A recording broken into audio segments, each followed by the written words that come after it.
Mo nga rin talagang isigaw lahat ng mga hinanakit mo dito. Picture. Bayo fresh saya. Ali mukha naman sa puti naman. Napasa ako bilat. Puting bato! Sa wakas nga ay makukulayan na rin talaga namin yung matagal na nga naming drawing. Last year pa talaga namin planong pumunta nga ng Puting Bato at ngayon lang talaga matutuloy. Apat nga pala kami magkakasamang pupunta mamaya ng Puting Bato. Nandun na muna pala namin yung atin ni Panda Rider. Tapos ay dadaanan na din muna namin si Kayoy para doon na nga sasakay yung atin ni Panda Rider. Habang nagbabiyahe nga kami, sinat na nga namin si Kayoy na maghintay na siya sa kalsada. At eto't nandito na nga siya. Pagkakita nga namin kay Kayoy ay nakaitim nga din siya. Para nga kaming nagsabot pero hindi naman kami nagsabot. Kanina pa nga kami naghihintay dito kay Kayoy. Yun pala ay nandun nga lang siya sa sulok at naghihintay nga din daw siya sa amin. Parehas nga lang kaming naghihintayan. Buti na nga lang at naisipan nga ni Kayoy na sumilip nga sa kalsada. Bumiyahe na nga kami hanggang sa makarating na nga kami dito sa may season. Nang maalala nga ni Panda Rider na yung gasol pala ay hindi nga namin na-off. Pagkalayo-layo na nga ng binyahin namin tapos ngayon nga lang namin naalala na hindi pala namin na-off yung gasol. Ay nako. Season nagyabtan. Season na. Tapos ang gasol ba ma-off. long ride pa. Kaya napatambay na nga lang din kami dito sa may season at hinintay nga namin si Panda Rider dahil umuwi pa nga siya sa apartment. Para i-off lang talaga yung gasol. Binulikan talaga ni Panda Rider yun para komportable nga kaming babiyahe ng malayo. Napakabilis nga lang din talaga niyang nakabalik. Gilupad dragani ni Nidja season to syudad. Grabe kasi talaga tong si Panda Rider. Kapag siya nga lang mag-isa yung nagbabiyahe na ko, lupad-lupad yun na. Pero kapag kasama nga niya ako, hindi pwedeng maglupad-lupad kasi makusian ko talaga siya.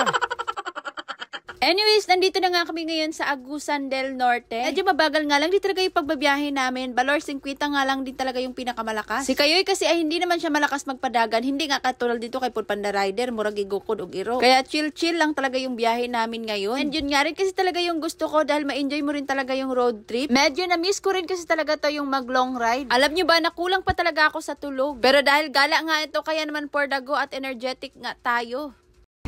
Dito na kami ngayon sa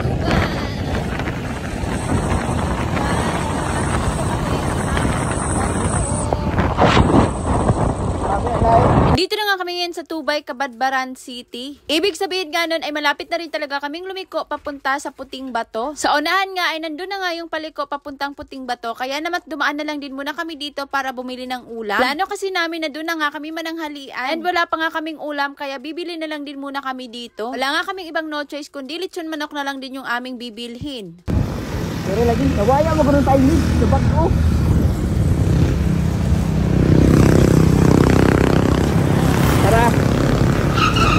Nga ay nandito na kami sa paliko papuntang Puting Bato. Sobrang na-excite na nga kaming makapunta doon. Tatlong beses ko na nga rin palang makakapunta doon pero excited pa rin nga ako. Si Panda Rider naman ay pangalawang beses lang din niyang makakapunta doon. Pero yung unang beses nga nakasama nga niya ako ay hindi nga kami tumuloy doon sa may Puting Bato mismo. Ay bin doon sa pinakamagandang view. Dahil natakot nga si Panda Rider. Kaya ngayon ay hindi na nga kami matatakot at tutuloy na talaga kami. Eto nga palang si Kayoy at saka si Laika ay mga first time lang din nilang pumunta dito. Kaya kung excited nga kami, paniguradong mas excited nga silang dalawa. Ayan, at dito pa nga lang talaga, tingnan nyo naman ang napakagandang view. Pero wala pa nga tayo sa climax nitong video namin. Dahil ang pinakamagandang view ay nandun pa nga sa unahan. Habang nagbabiyahe nga kami dito, ay napakaganda na nga ng tanawin. Nakaka-relax, nakaka-enjoy, at nakakawala ng stress.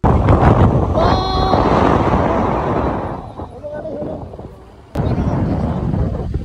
Guys, ang ganda! Wow! Unurang kagad sa bukid nun lagno. Grabe, as in, dito pa nga lang talaga mapapawaw ka na sa ganda ng view. Ma-appreciate mo na nga yung ganda. Dito pa lang yan sa video. Ano pa kaya kung sa personal mo yung makita? Nako. Papa, thank you Lord ka talaga sa napakagandang view na makikita mo. Nung first time ko nga pumunta dito ay yung best friend ko nga yung kasama ko. Nung pangalawang beses ko nga pagpunta dito ay si Panda Rider na nga yung kasama ko. Pero hindi nga lang talaga kami tumuloy sa unahan. Kaya naman nakalimutan ko na rin talaga yung nadaanan nga namin nung una. Sabi ko na lang dito kay Panda Rider ay magtuloy-tuloy nga lang kami sa pagbabiyahe. Dahil paniguradong magiging worth it nga yung mahaba naming biyahe kapag nakapunta na nga kami dun sa napakagandang view. Kung saan dun nga madalas marami talagang nagpipicture. And ito na nga at nandito na rin talaga tayo.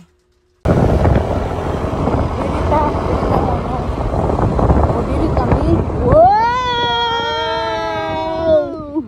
Woo! Mo na ni. Diba? Diba, grabe kagana. Wow! Ang mahabang biyahe, guys. Ano, dito kita nangagi? Wow! Sobrang ganda. Ayan, oh. Ni, unor ang kabukid no? Yan. Woo! Ha? Wow!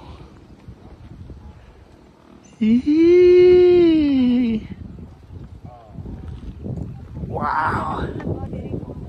Abi, sobrang worth it talaga yung mahaba naming biyahe. Sobrang ganda talaga ng view dito, as in. Kapag nandito ka nga, naku, mawawala talaga yung stress mo. Yung pwede mo nga rin talagang isigaw lahat ng mga hinanakit mo dito.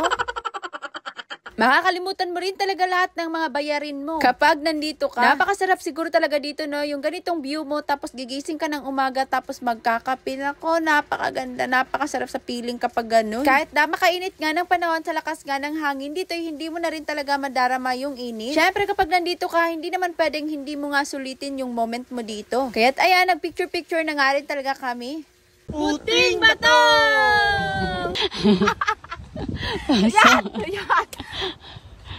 Sayang ikat ko ka.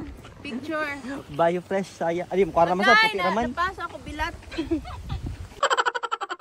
Napakainit kasi talaga ng bato, tapos umupo pa nga kami kanina, nabigla tuloy yung aming mga ipip. Dili si kayo kita. Dili si kayo lang. Adi sa. Dili ka para mamutok sa saw. Hey! Sabayan. 4, 3, 2, go. Hey! Gawlaw. Puting bato. Oh my God. Wala puting bato. 4, 3, 2, go. Wala puting bato. 4, 3, 2, go. Wala puting bato! Woo! Hey! Hey! At ayun na nga, natapos na rin kaming magpicture-picture at nagugusla na kami, kaya naman pupunta na rin kami ngayon sa Lusong. Ang Lusong nga pala ay malaking ilog nga dito kung saan dinarayo nga rin talaga ng maraming tao. Syempre, nandito na rin lang kami, kaya't pupuntahan nga rin namin yun. Dito nga pala sa area na to ay meron ngang nagbabantay. Kaya naman kay auntie na lang din kami nagtanong kung ilang kilometro nga yung layo mula dito papuntang Lusong. Pini auntie ay nasa 1 kilometer daw. Nagpadado na lang din kami sa biyahe namin. Pagdesisyonan din kasi namin na doon na lang din kami manananghalian. Pero grabe, dito pa lang talaga sa view ay mabubusog ka na. Eto rin kasi talaga yung view papuntang ang Lusong Cold Spring.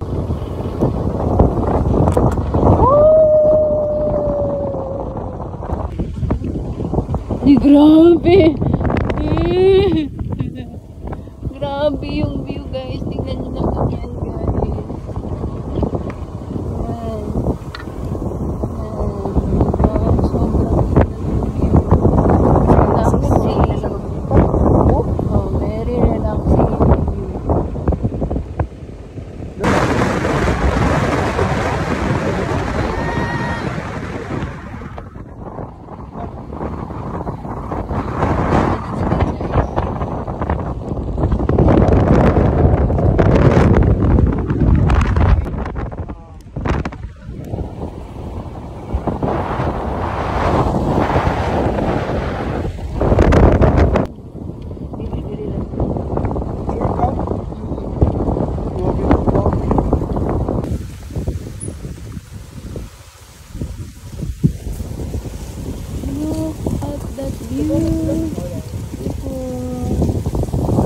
Mara to mga kaukay, see you sa part 2.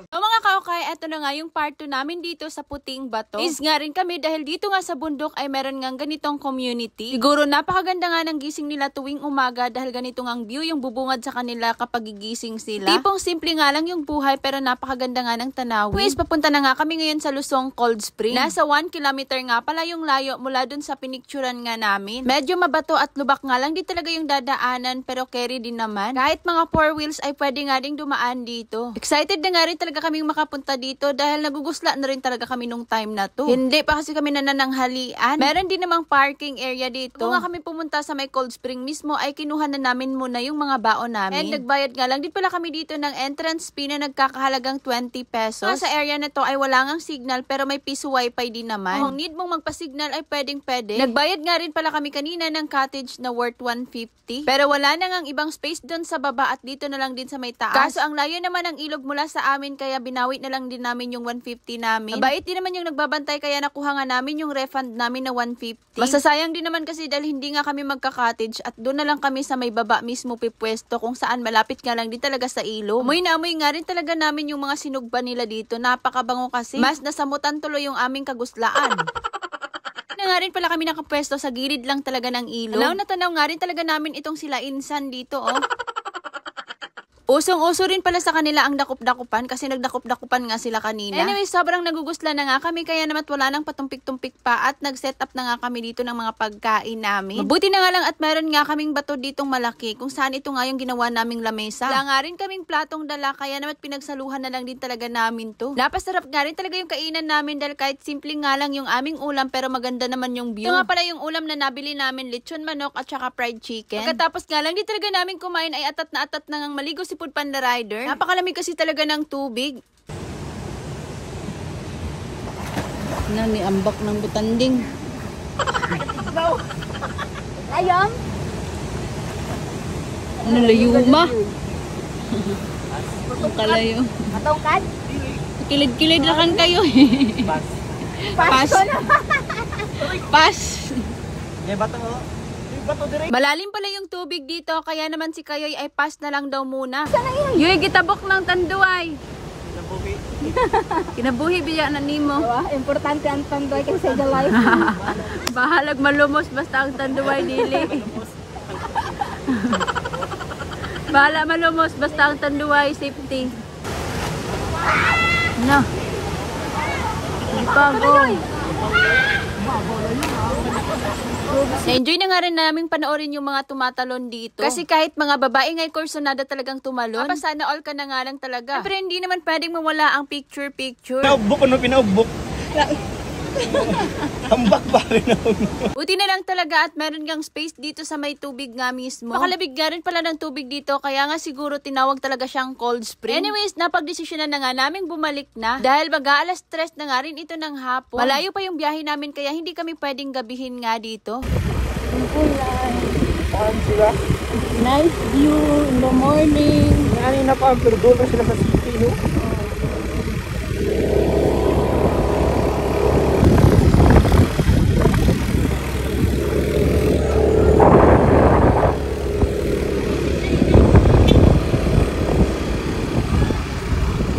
Baligya sila. Tama na, baligya. Mga tagbi. Balita. Alito na ka na kabe. Basta, Duha, tuyo. Thank you. Bye-bye. Sobrang ganda nga ng view ay napahinto na naman nga kami dito banda. Pero sinulit na rin talaga namin dahil uuwi na nga kami. Inimbitahan kayo ng birthday. Ay, parcel! Call parcel! Shopee! Love, tabang! Higa, hawid dira. Ano ba naman slide ko bitaw? Gusto ka dyan inisip. Tawa, makagin. Love.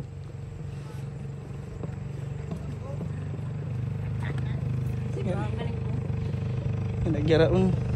Ang sarap.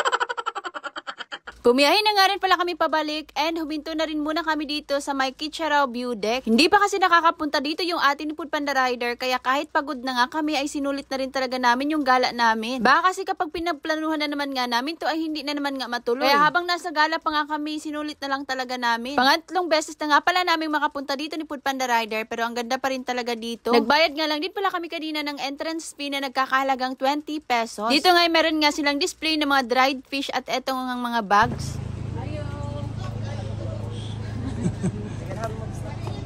Type 1. Pila yung halo-halo? Kila? 150?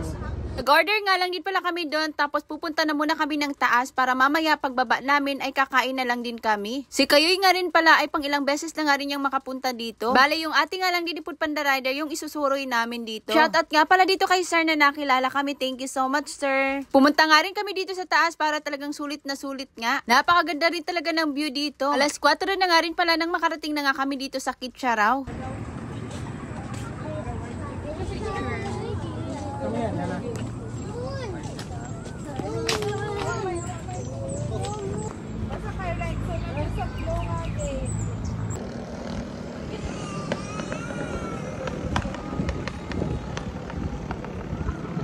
Hindi na nga rin pala sumama sa amin dito sa taas si Kayoy dahil siguro napagod na nga rin siya. Nga din pala kay sir na nakilala kami. Thank you, sir. Ayan nga pala at nandito nga lang si Kayoy sa may baba nagpabilin. Napagod nga rin siguro talaga siya dahil first time nga lang di talaga niyang mag long ride. Kaya na nga rin namin siya kaagad na bumaba na nga kami para makapag-snack na. And tamang-tama nga rin dahil na-prepare na nga rin tong mga in-order namin. Bali yung sa amin nga pala ni Laika ay mango shake. Tapos yung kay Kayoy ay halo-halo. And kay Foodpanda Rider nga ay buko halo-halo. Napakarami nga rin talaga ng laman nito. Siyarog mabitin gihapon si Jaani. Sulit na sulit talaga yung gala namin ngayon dahil nakapunta na nga kami ng Puting Bato sa Cold Spring and dito nga sa Kitcharaw's View Deck. Katapos nga namin kumain ay nanaig na naman nga yung aming pagka-Pinoy dahil meron na naman nga ang isang natira. Ay, Pinoy, Pinoy, Pinoy. Dito tipit atong Si Kayoy na nga rin yung umubos dahil sayang naman daw. Di na nga rin pala kami nagtagal dito at bumiyahe na nga rin kami pabalik ng syudad. Di na nga rin pala kami nakarating ng syudad at hindi na nga kami nakapag-video pa. At mga kaukay, please like and follow.